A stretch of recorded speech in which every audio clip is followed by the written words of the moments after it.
Get how many voters have voted at this station so far. The machines would indicate the gender segregated data timely.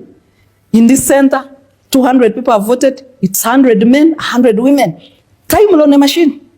I don't know why we can't acquire such technology to improve transparency in our elections. The greatest reform we need in our electoral laws is term limits, reinstating term limits. Why are people losing confidence in the Electoral Commission? And it's not just the Electoral Commission. The same applies to Parliament. Until the Supreme Court decision, many of us were shocked that the Supreme Court could give such a resounding judgment because of state capture by a permanent presidency in the country. 40 years with no break. 40 years. You have so far appointed everybody in all institutions of governance, including a full bench from High Court to Supreme Court. Everybody is on the signature of one president. So you have people, institutions, trying to second guess the body language of the appointing authority, because this appointing authority has become a permanent feature in our governance, something that was never envisaged at the time the Constitution was made. So the problem is not whether the president should or should not appoint. We need to change the occupants of the office of the president. That's the biggest reform that we need, and this reform requires a constitutional amendment. That's why the debate on reforms is always postponed, saying we need a constitutional review commission, which is never appointed, of course, for obvious reasons, because we don't want those reforms to be enacted. The other proposed reform is appointment, procedure of appointment of commissioners. Can it be transparent? Yeah. Can there be public adverts? And people sit interviews. And, yes, and can these interviews be public so that whoever has a complaint can bring it the way we see in Kenya?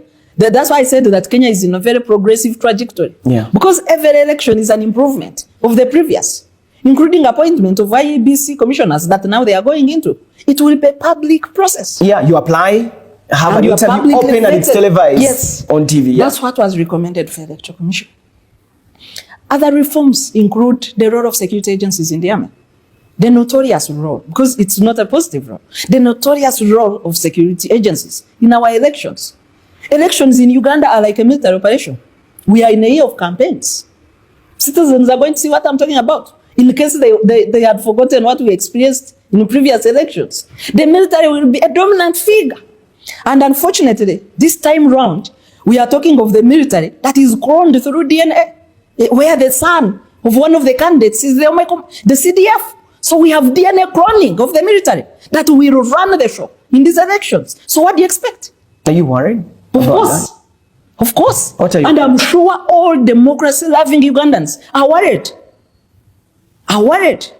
So that's why there is no excitement about an electoral year in Uganda. It's a year of worries. It is a year of deep thought. Parents who lost their children in 2020 Kampala killings have not attained justice. So how many parents will be making sure their children cannot engage in elections because they want them alive? Reappointed the same commission to also do elections. What does that mean for a voter? What does that mean? The president wanted to discredit the commission to his own advantage. When you increase apathy, this apathy increases for those who seek change. It does not increase for those who seek to maintain the status quo. And he knows this very well. So he made such a ridiculous allegation to discourage voters who don't support him and to make sure that the turn-up then, which will be very low because of such perceptions, will only be dominated by his own supporters.